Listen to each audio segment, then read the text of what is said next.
Hello again. Welcome to the home studio. It's me, Coyote Man, and I'm just gonna keep on going with a demonstration I did in the last video, which was recording to the MC808 with the RS7000. I've set up I'm still on track 16 as for the last video, but I've now sent it to track 11, which is the hit and stab menu on the Roland. And the thing is that the Roland has some really nice sounds in it, like just like that, like nice hit and stab. I can't explain it. It's just like I associate it with like something like feels good, groovy, nightlife, etc. So now what I'm going to do differently this time, though, is I'm going to record, the MIDI into a track, and then, I'm going to do some real-time loop remixing on the result, and hopefully, it'll be flavor. You guys will like it, and then, of course, after that, I'll write it to the MC808. Okay? So, first things first, overdub. Okay, with those settings, I like, I just like, a little bit of quantization and all, because, it's live, and, I'm self-taught, so, for better or for worse, that's how it is. And, anyway, like, if I don't like it, I can, like, still go into the jobs menu, and I can do an overdub there. But the important thing is now the track data will be located on the RS7000 before I decide to send it to the MC808. This will allow me the flexibility of the sequencer, okay? Yet, when I'm done, I'm going to get, like, the sound, the sonic, the sensation of the MC808 while it's playing, and I'll be able to do a mute, unmute on those tracks as well and bring it into the composition. Because that's what it's really about, is that like when you have these kinds of sequencers, you can build up these long beds of deep rhythms, that all of which are hopefully working together. Okay? So, let's do this.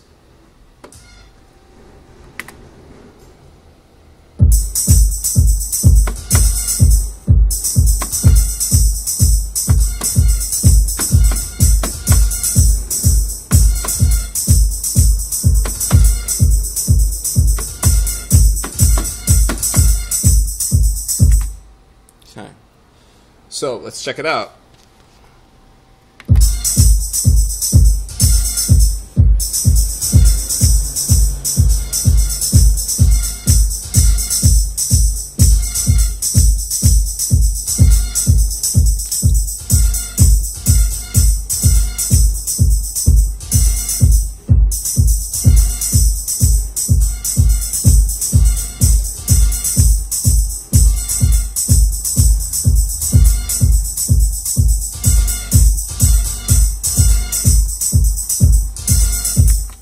Okay, that's okay, but I'm going to go ahead and go into the jobs section and do me a quick quantize. Just cause maybe it'll sound better.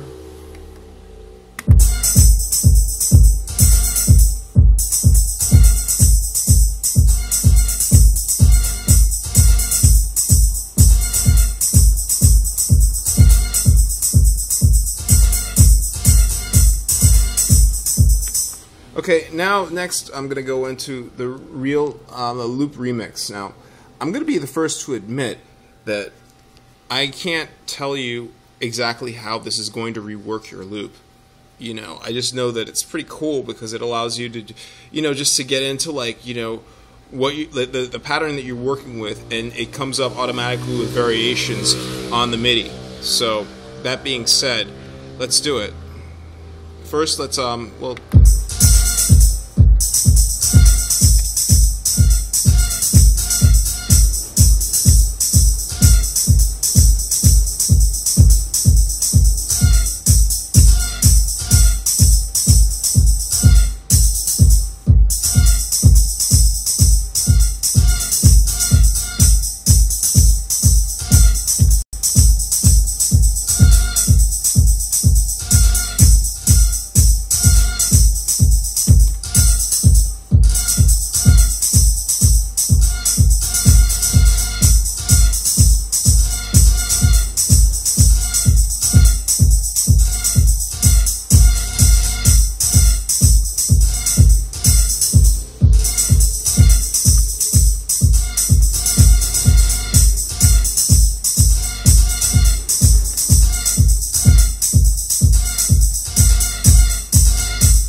Yeah, I like that one.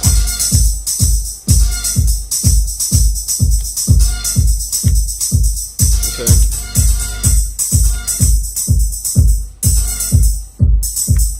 So the real-time loop remix function is valuable in two ways.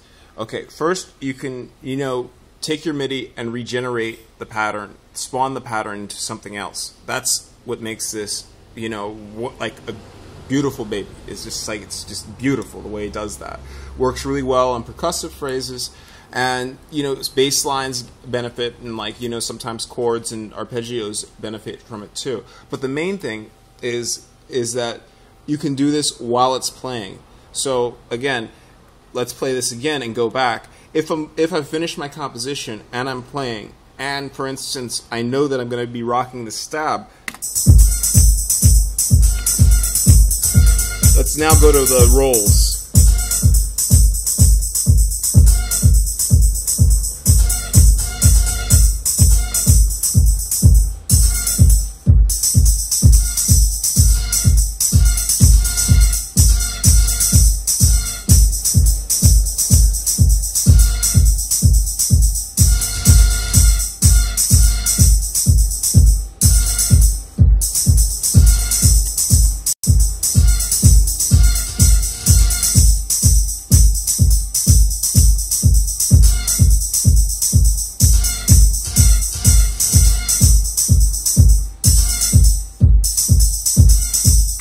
You see, with that roll function and all, it may not be so good for like the meat of a pattern and everything, but it can really come in handy if you're just looking to make roll a snare roll, but on stabs or on a different element, So it's really good with percussion, and again, it's there for you to use if you have these devices.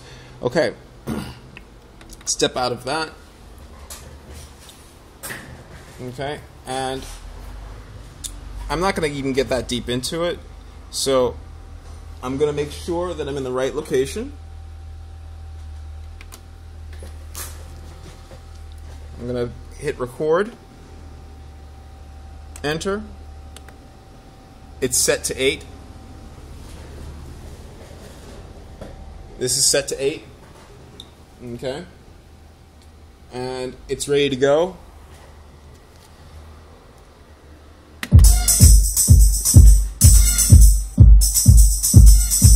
When it gets to 8, I can stop it.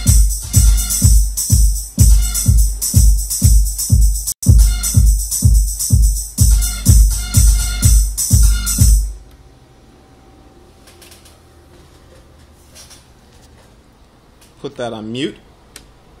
The reason I put that on mute now is in the first video I didn't record. I just real-time tapped, and I let that record directly from the MIDI. This time, this actually recorded into a pattern, so it's there. So I don't want to be sending double MIDI there. Okay, we'll get into that more later.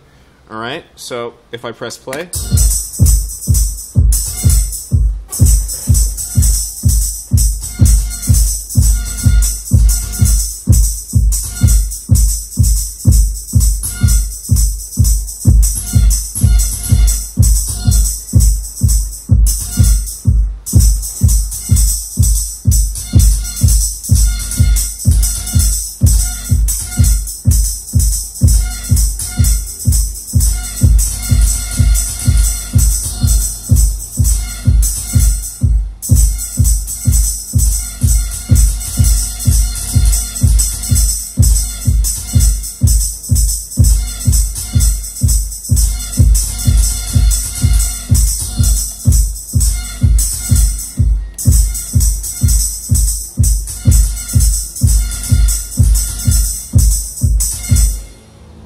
Great, so it's in there. Okay, it's in Pocket.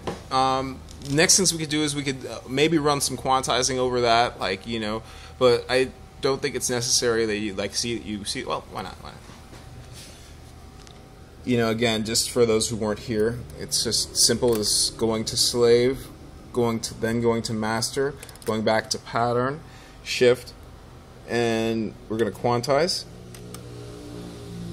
Okay, from source to whatever. That's fine, but again, we're going to press shift again and then press 11. That way, it's only going on there. So important to remember that, okay? And we see grid, and then we see template 32. No, I want a bit groove, okay?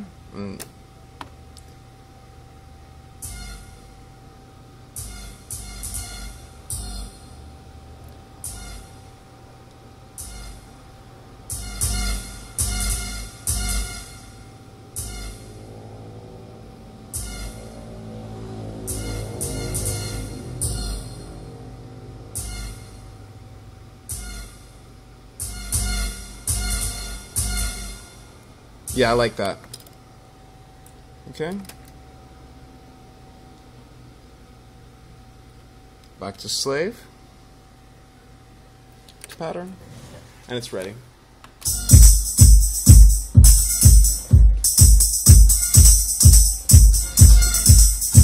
adjust the patterns on the hats. Sorry, the tambourine.